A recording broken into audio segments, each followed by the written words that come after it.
In 1961, Abel Gentry was admitted to Lakeview Sanitarium at the age of 12 years old. Abel claimed to hear voices. His parents had reluctantly listened to a doctor who told them that Abel would never lead a normal life and that they should put him away for his own good and their protection. Abel Gentry was a mild-mannered child until the day he came to his father and told him that he could hear the quote-unquote devil in his head.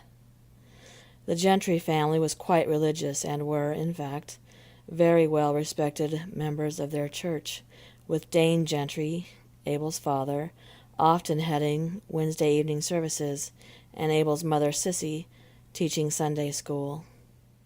At first, the Gentrys told Abel to pray when he thought he heard the devil's voice, and Abel said that he would. On the first night that Abel was to pray to God that he would take the devil's voice away, the voice told him that he would punish him if he tried. After Abel did try, Abel became very sick with a high temperature and was hospitalized with pneumonia. Sometime after that, Abel told his father that the devil said he couldn't pray, so his father prayed with him, and the next morning, the Gentry's dog was found stuffed into a hole in a large oak tree, his neck broken, and Abel swore that he hadn't done it, but his hands were covered with scrapes, his arms bruised. Dane and Sissy Gentry then took Abel to see their pastor. The pastor anointed Abel with holy water and oils, and they prayed over him, placing their hands on Abel's head. 2 days later, the 33-year-old pastor died from a heart attack in his sleep. He'd been perfectly healthy. After that, Abel would begin to wake up with scratches on his legs and his stomach. They came in threes and were always deep, deep wounds. Abel would not pray. He was afraid of what would happen if he did, and the voice kept telling him that he had better not, lest someone he loved be taken away. The Gentrys then took Abel to see a doctor. The man was just a small-town physician, but he told the Gentrys that he was sure that Abel had schizophrenia, which was regularly regarded as untreatable at the time. He told them that Abel needed to be heavily medicated just to ensure his own safety as well as theirs. Dane and Sissy Gentry argued against it at first, but the doctor assured them that this behavior would only get worse as he aged, and that coming into puberty would ramp up the occurrences of violent acts.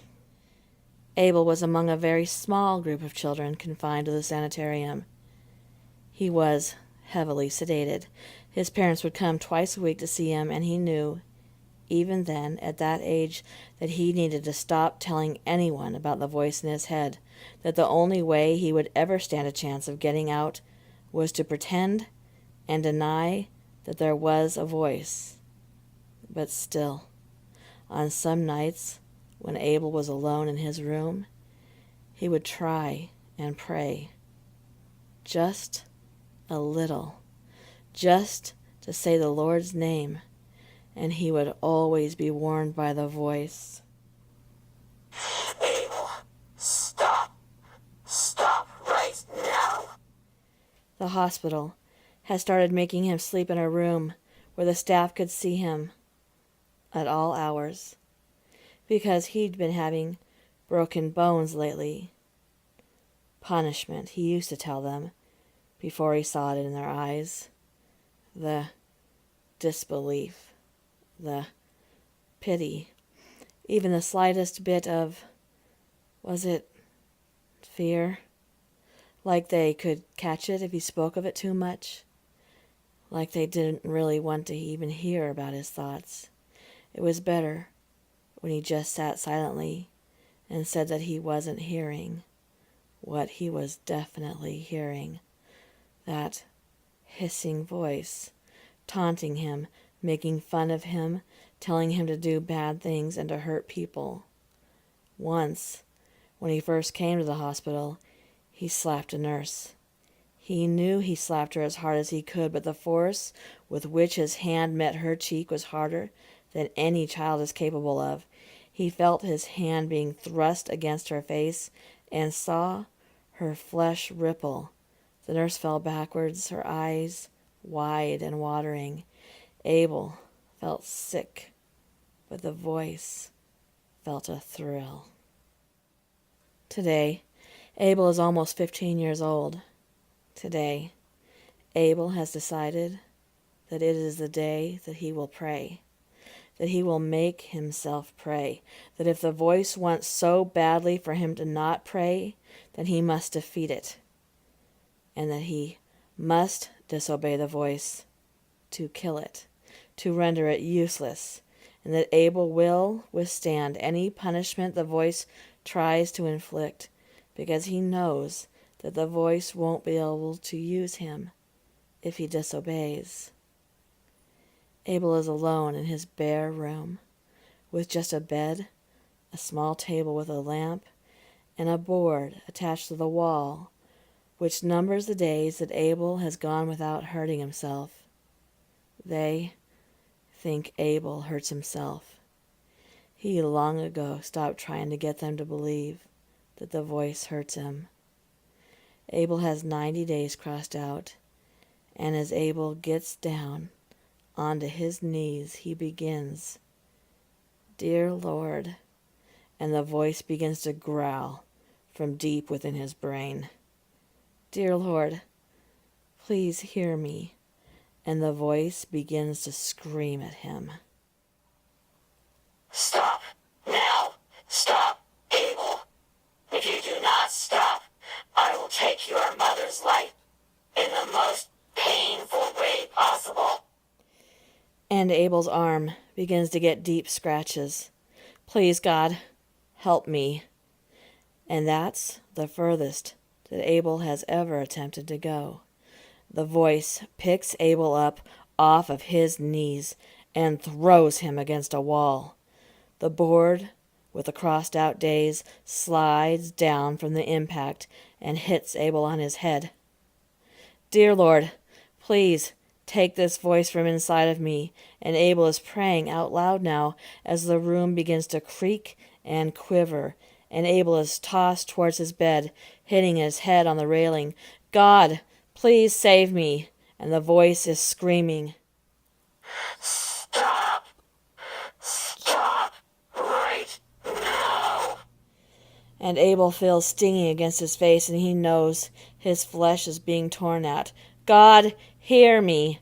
I am Abel."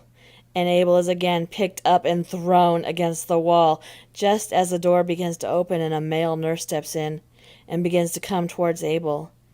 Abel looks at the man, right into his eyes, and he sees his fear. Abel yells, mouth wide open, "God, save me!"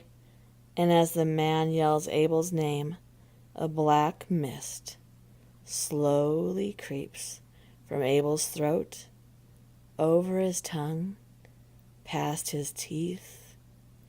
Abel begins to see the room spinning, becoming dark, so dark, and the mist slides gently into the mouth of the nurse, and easily over his tongue, and smoothly down his throat.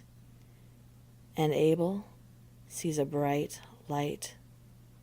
It seems so far away, yet so close he thinks that he can touch it.